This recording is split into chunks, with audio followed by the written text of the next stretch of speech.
Gentlemen, thank you for your time today. Coach, can you just talk about being one of the last two teams playing for this national championship? Yeah, we're fortunate. You obviously got to get some breaks along the way, and then the old cliche, you got to make your own breaks too. So whatever combination it's been, we'll take it. I know one ingredient combination, whatever you want to call it, has been our fan base has been phenomenal. So looking forward to seeing those folks here. I know some of them we can help with tickets, and then others are paying grossly high prices, but I guess that's kind of the deal here. Again, fortunate to even have the opportunity to be here. And then as far as where we're at, I think we talked as a group before the season, and there were a few things we wanted to accomplish, but one thing in the back of my mind was I like this group enough. I'd like to be around them as long as possible. Maybe there's a cutoff point somewhere, but we've kind of reached that as it relates to getting as much hangout time as possible with this group. Great, thank you. Well, questions now for the players. First one's right here.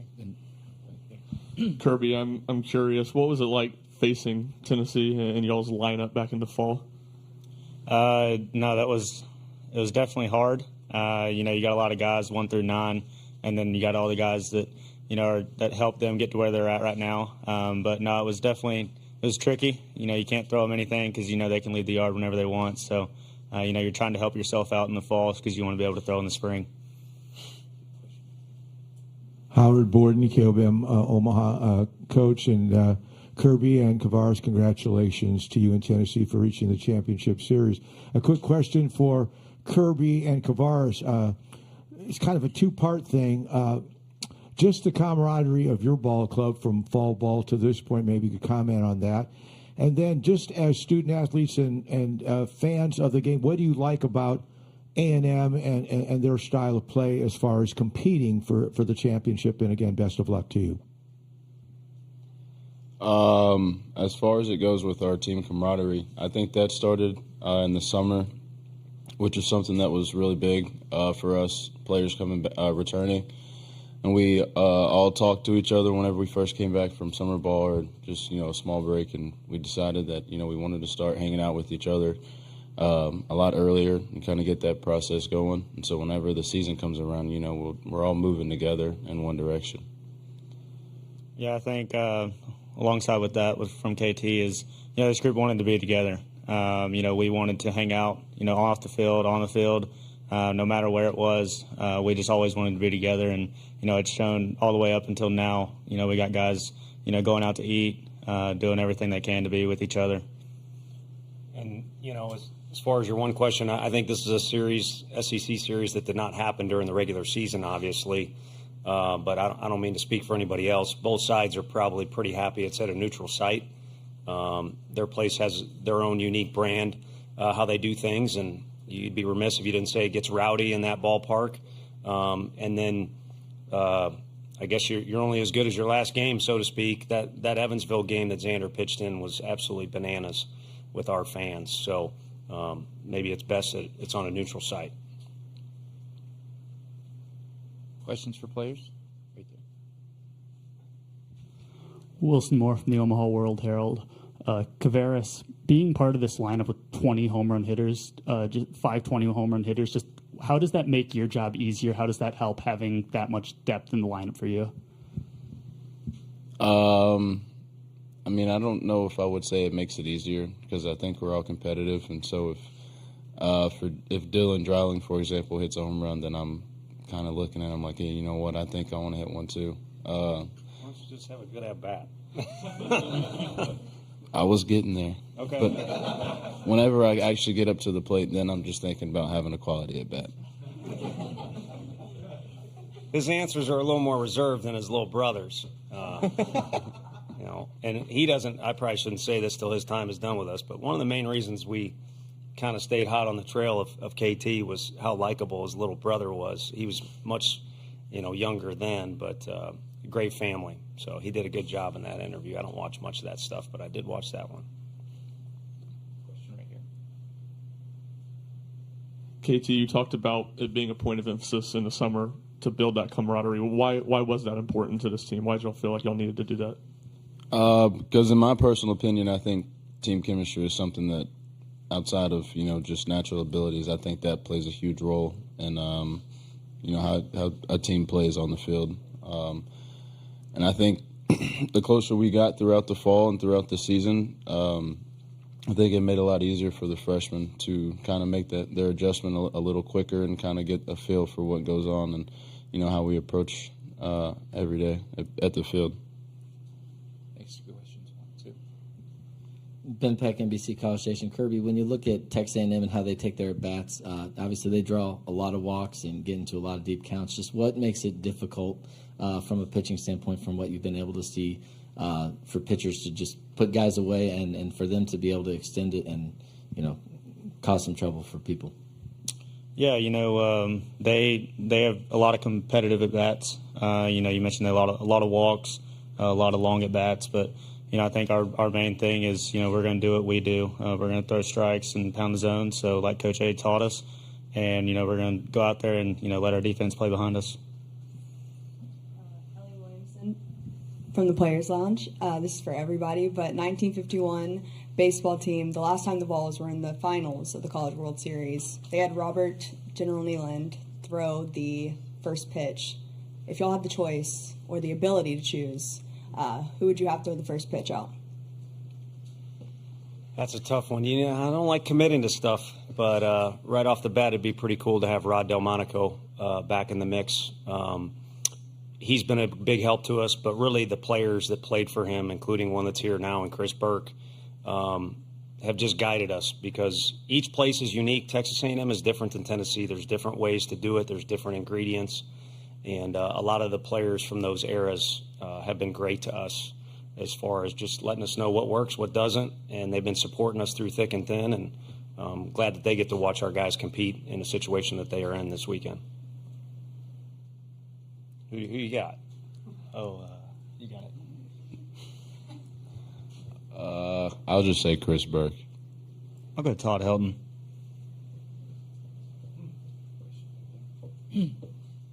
Reese Van Haften, WATE. Kirby, it seems like every time there's a jam, Tony seems to pick you out and choose you to go, and you go in almost every game. How do you mentally prepare yourself to pitch in every single game, especially when there's 3 straight coming up?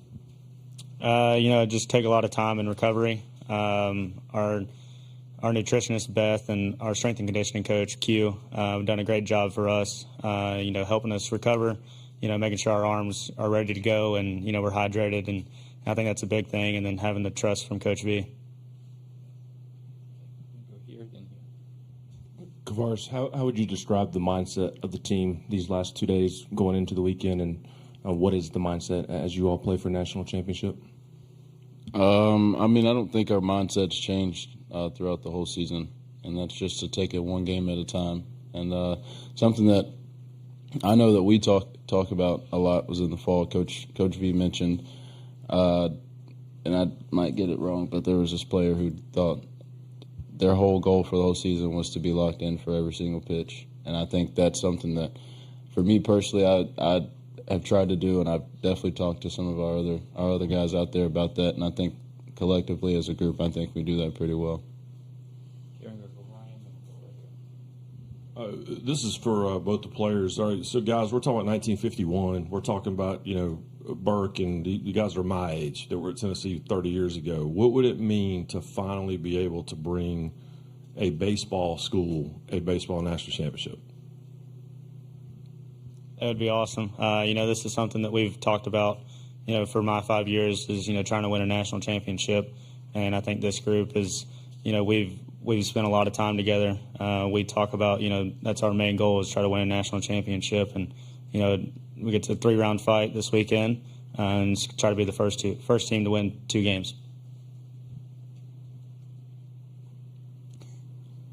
I think it would definitely be special, especially for the guys that have done so much to help us to get us to where we are at now, the players that came before us, and also for the fans and family that have sacrificed so much of their time to come and watch us and give us support. I think it would definitely be something special for everybody.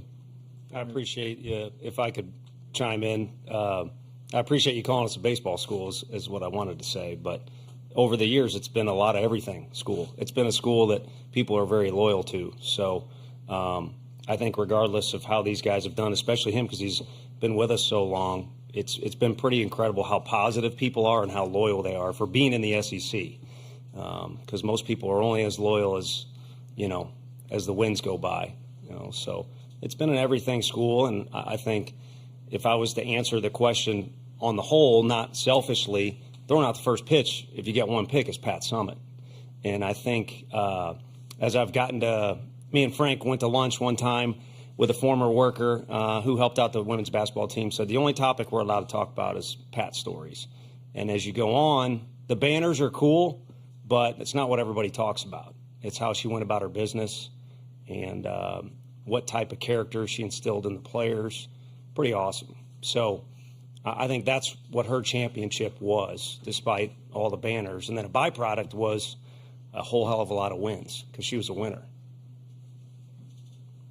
Okay, we're going to go here, here, and there. Kavares, when you look at, I guess, just purely ERA numbers, I think Texas A&M was number one nationally during the season. It's been number one in this tournament here in Omaha. When you look at that staff and when you studied them, is it stuff? Is it the way they're competing? What have you seen from those guys?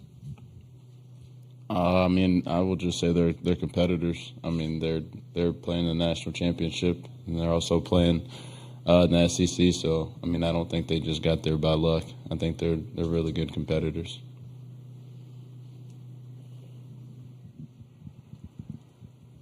Karthik Venkatraman, WBIR in Knoxville. What do you guys feel like you guys learned about playing Texas A&M in the SEC tournament? I was asked, I'll lead because I was just asked that question on the radio, and how much value does that game have? And unfortunately, not a whole lot because we're, for whatever reason, able to edge them out on that particular day, but we don't get any runs for that on the scoreboard. And I think everyone who's ever competed in that tournament loves it. It's hard to put into words quickly how awesome that event is and how well they do running it. But again, every SEC coach and player knows there's a different vibe to each day, and how you approach that tournament is unique for each team. So to recall on that game, maybe you look at some matchups that occurred or something like that. I don't think it carries a lot of weight.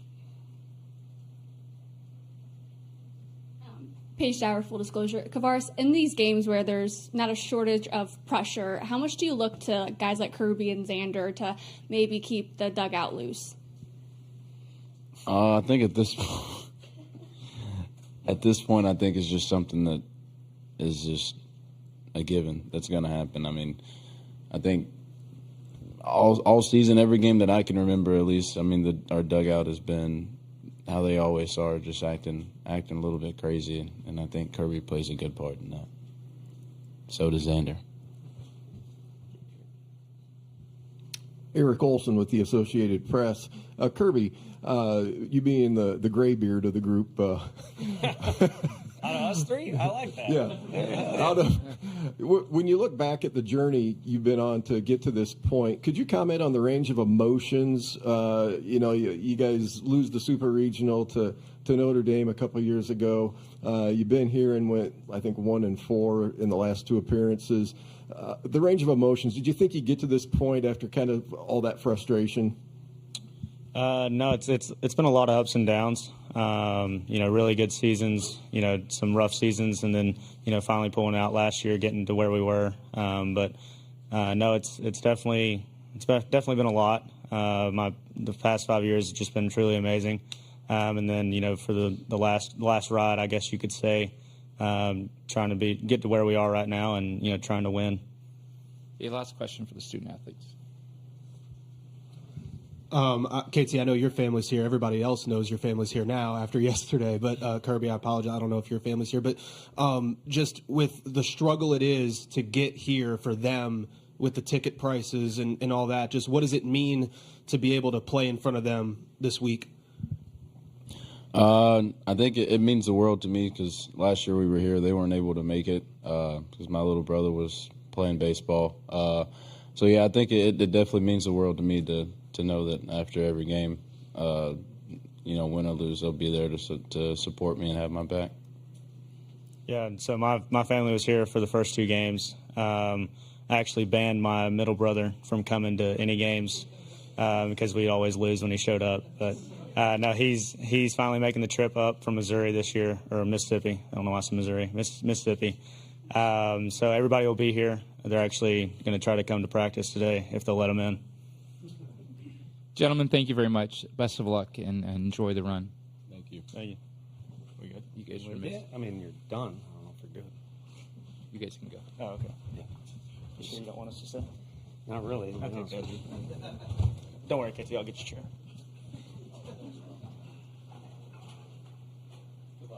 Thanks. Hey, we'll open up. We'll go Eric here. The first 2 questions, and we'll go over here with Coach. Tony, how do you? What's your message to your team going into the weekend? How do you keep it the same message that Kirby and KT were talking about treating it just like another game when it's not another game? Yeah, my first response would be, hopefully I wasn't chiming in too much there. I thought we were all going together style today. And then the other thing, we were talking about families. I'm way out of my lane with this, but I think one thing that would be cool with an extended trip like this, I'm not in the conversations. I don't like, well, there's benefits and negatives to NIL, but I think it would be cool if there was some sort of system where, families, if in March Madness there's 3 weekends in a row, your team is advancing, Zakai's family or whoever example, there'd be some sort of system where it's fair and across the board, because there's a lot of money being made, I would assume, based off, I'm going to have to buy some tickets for folks. And then as far as the weekend goes, it's kind of cool that we worked out to where we played a midweek game. I mean, A&M has the same situation. You kind of played a midweek game Wednesday instead of Tuesday, and then we play Saturday instead of Friday. So you're kind of in your rhythm there that you were all season long. It's been a while since we've been there, but you have a practice yesterday that's similar to what we would have done on a Wednesday, and then we'll have a practice, today that would have been similar if we were on the road, which we are, to prepare for the weekend. And then you got a weekend series, like I said, against an SEC opponent. Yeah, Tony, Eric Olson again, AP. Kind of the same question I asked Kirby. You talked about the slow build the other day after the game. Just what was your range of emotions? I mean, were you, just trying to get over the hump after, the being here and also the super regional a couple of years ago? Just kind of what did you go through? On the whole, as far as, being here from the start, is that what you mean? Yeah, I mean, just kind of the obstacles that maybe you didn't clear and now you have. Yeah, no, that makes sense. I think, again, it was kind of my tangent about Coach Summit, I think applies certainly to what she had going on, and by no means would I ever compare myself to that at all. But what it is for me is like after last year and the year prior and then the buildup of the program, kind of one of the things we did talk about in that meeting where we had a dry erase board behind us and wrote down things we'd like to accomplish. One of my personal things was just to get excited about coming to work every day.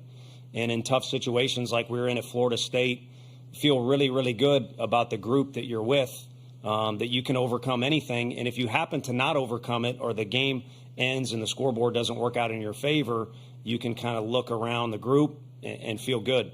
Everybody had each other's back. Everybody showed up and played for the group before themselves. And I kind of even alluded to that in here.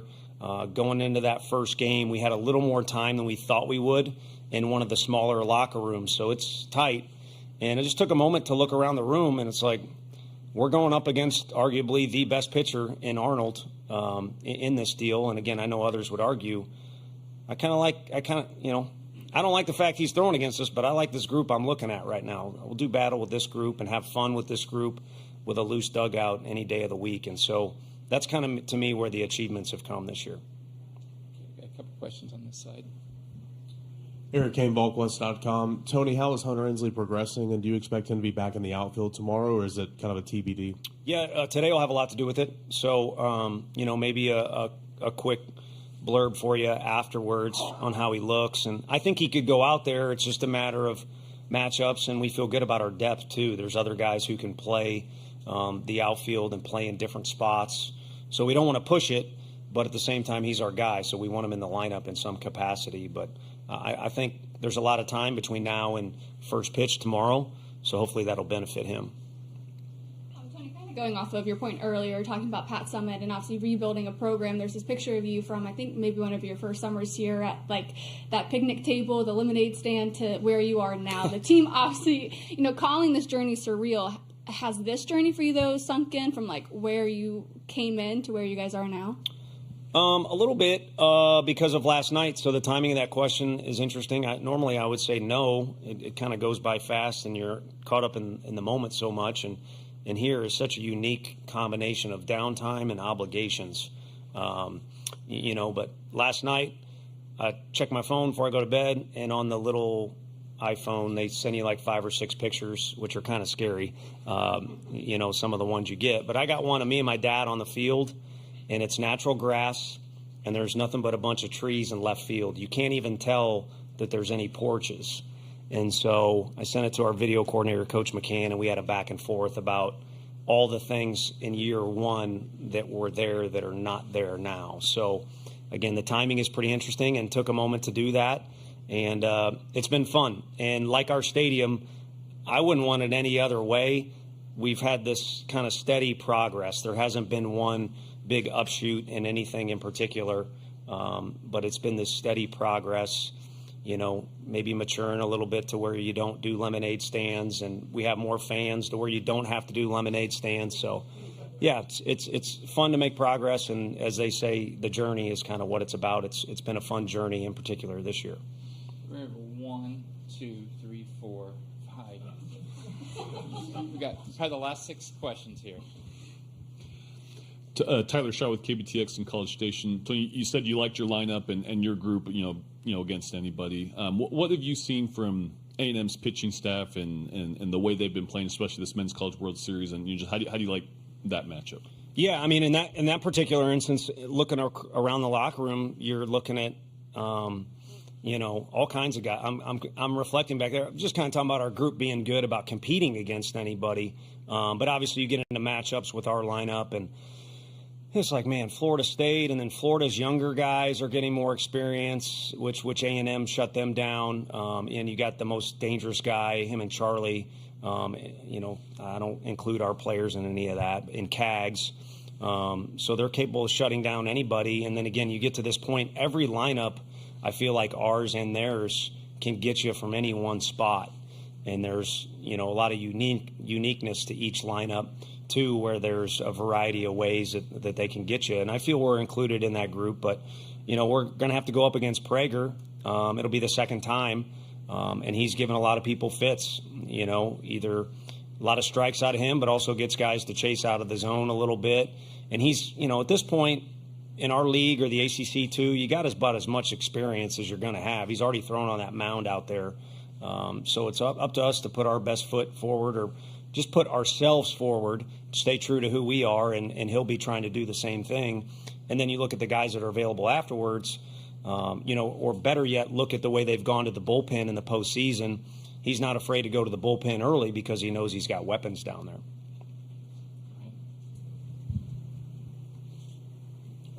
I had one. Coincidence. Actually, do you mind? Yeah, go ahead. Okay. Tony, yes, we mind, but you can go ahead. Okay, Eric Olson from the AP. Hey, could you just explain a little bit of your philosophy on how you bring Causey in? So on after your starter just goes just a little bit. I mean, how's that kind of worked out for the uninitiated? Yeah, I think it depends on the particular situation. There's no script before the game, but we kind of vibe things out, and sometimes it makes sense, sometimes it doesn't. There's been occasions, including recently, where Stom's throwing the ball really well, but you go to the bullpen earlier. And there's been times where we could have left Causey in, but we take him out because we're confident in the guy that was to the left of me and others. So I forget who said it. I believe it was even an MLB game. It wasn't a college game, or it might have been Sully. You make a decision and you look smart if it goes well, and you don't if it doesn't. But I reflect on some of the ways we've used guys. Sometimes you look back and like, that was not the right move, but it worked out. And then there's other times where, I'm second guessing myself or go over things with Frank, and he's like, that's 100% the right move. It just didn't go that way. So, we'll go with our gut, and we'll go with a group of guys, like I said, in that locker room that we feel good about regardless of how the result goes, as long as we stay true to who we are. Tony, I think you as a coach and this program has been known for its emotion over the years, sometimes good, sometimes bad. How do you manage that? How have you evolved about managing that in that dugout, particularly in the biggest game you'll ever play in? Sure. No, I think it's all good emotion if you ask me, because you're doing – we talked about KT's family, and KT alluded to the support staff. Megan Anderson, our academic coordinator, Q, all the people that are helping these guys. I mean, heck, they get massages now, cryo. They get every resource in the world. What a disservice you're doing if you go out there and someone questions whether you had passion for what you were doing, or had any energy or enthusiasm for what you're doing. Even if you're just like the guy that I was in the dugout that's warming up the outfielder, freaking do it as good as you can. Otherwise, it's a complete disservice. And so I like thank yous from kids.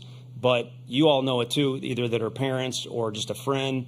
You know what appreciation looks like, and it's not saying thank you. And so I think that's the best way to show appreciation, and I've tried to practice what I preach. And so in that dugout, sometimes we've executed that passion better than not, kind of what you're alluding to. But I think in this particular year, our guys have had a good little sense of what 9 innings is all about and how to navigate those waters. And you can throw pregame in that and even postgame in the middle of these series that we've had to play. So for now, I keep kind of saying our guys need to stay true to who they are or be who they are. That's all we want. We talked about it because last time, a couple times we've been here, you look around the stadium and next thing you know, the game started and you're not the group that you were that got here. You plan on using the same pitching plan you all have used most of the year, and just how much confidence is there in the way that's worked out? Are you a spy for Texas A&M? Like, we can't. No. Yeah, we don't have anything, different. I guess Wednesday, Xander would make the joke that he pitched the midweek game like he did the other day. But we'll kind of take it one game at a time, literally, with our guys withstanding beams. So we're right back to where we started the year. We wanted to play against Texas Tech, a great program, and throw everything in the kitchen sink at them. But we also knew Drew Beam was our guy that's provided some consistency and experience. So we wanted him to throw game 2 and do his thing, and we would work around that. So in a way, we're right back to where we started and don't really see a need to do anything uniquely different other than, again, just kind of go with what our gut is for that present inning to put ourselves in a decent position. Now batting on deck in the hole.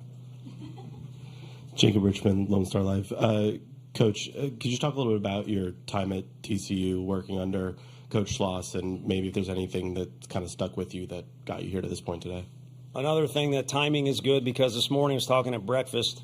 Randy Mazey, whose West Virginia team went on a phenomenal run this year, retires.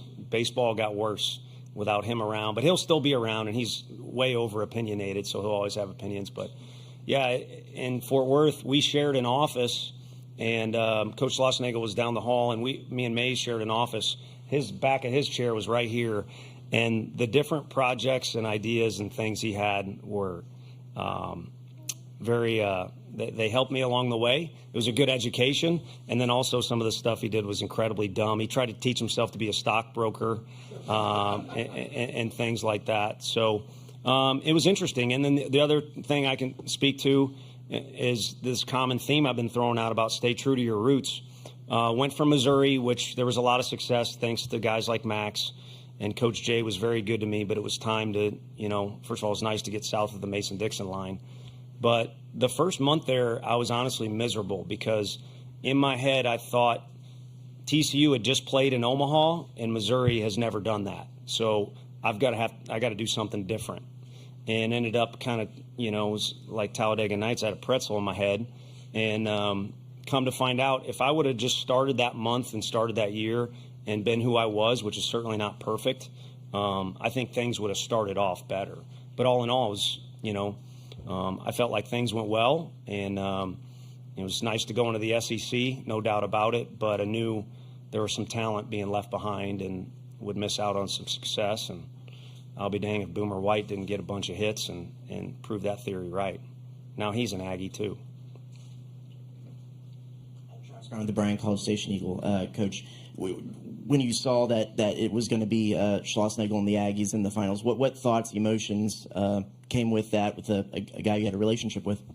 Yeah, no, we, it's kind of funny. We finished that game on Wednesday, and again, there's so many obligations, and you thought here is finally a moment to catch your breath. So got back to the shower quicker than ever had, back to the hotel, showered quicker than had before after any games, and went and had a big Italian meal with some friends that came in town and family. We were able to get a big enough table. By the time that meal was done, you look at the score, and it's not over until the umpires go into the locker room here. But Florida had a young team, overcame a lot of things. So you're kind of putting things together there, and it's right in front of you probably what is going to happen. So, you got here, you got 4 SEC teams, 4 ACC teams. Us SEC folks are way too cocky. So you figured you'd be playing one of those opponents, and all 3 of them are certainly unique in how they do it. They do it differently, but they all do it really, really well. So see what we can do. Your last question. What is it about Christian Moore that allows him to make a mark on a program the way that he has? And when were the first times you saw some of those traits in him that he would make an impact here like he has?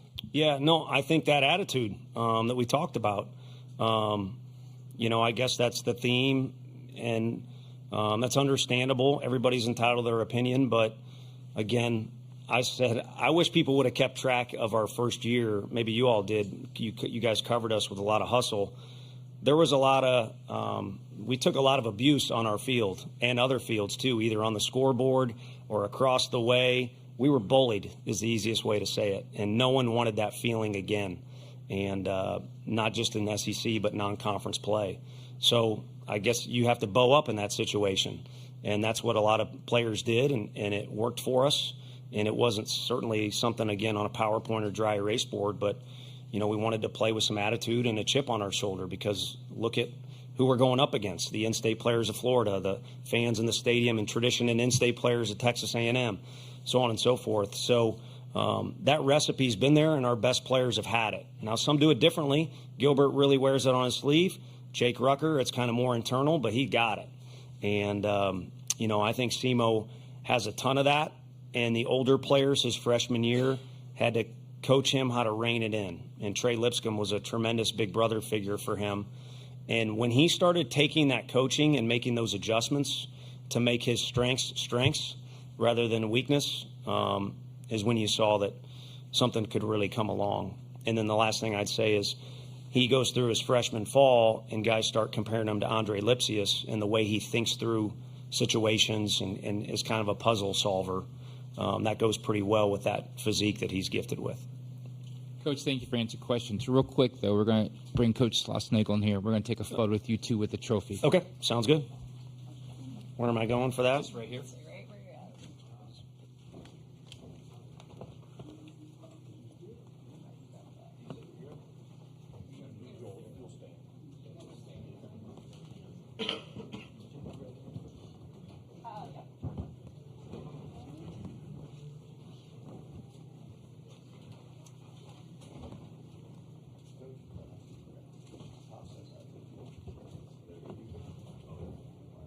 You guys just stand up.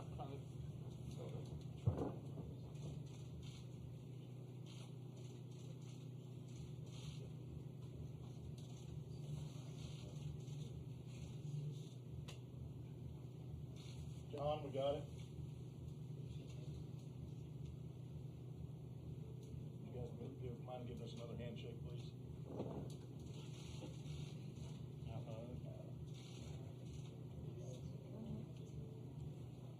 Thanks, guys. Yeah. Appreciate it.